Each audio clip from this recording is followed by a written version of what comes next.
ไอ้สั่งรถว่ะ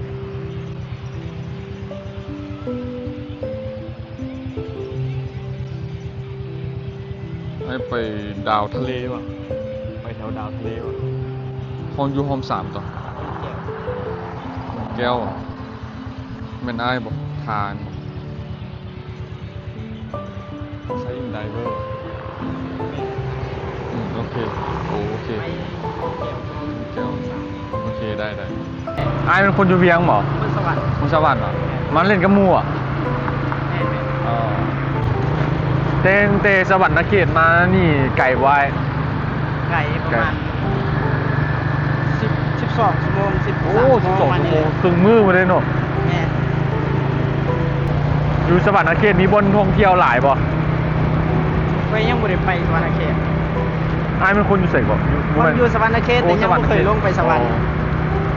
อ้ายลงมาเวียงได้ตอนจักปี เคยลงมาเวียงตอนประมาณ13 ปี โอ้จัง แล้วก็มาอยู่นี่แล้วก็เมื่อ อ๋อ ลงเลยก็เมื่อลงเลยก็เมื่อ อยู่นํพี่น้องติ ได้ อยู่นํหมู่แล้วพี่น้อง อยู่นำพี่น้องอยู่นำพ่อเลย วันนี้แม่นายไป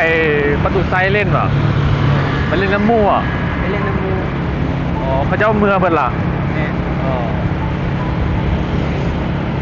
ไปเล่นน้ำกันจักคน อันนั้นก็ ไปเล่นน้ำกันจักคน 4-5 คน โอ้4-5คน หมู่อยู่ดอนนูน โอ้กูอยู่คนละบอนเหรอ แม่น พวกเขาอยู่ดอนนูนกับไปไกลแล้วจัก10 ป่ายหลักนะ วันนี้แหละวันนี้ ที่นี่บ่ แม่นจอดอยู่นี่ จอดนี่บ่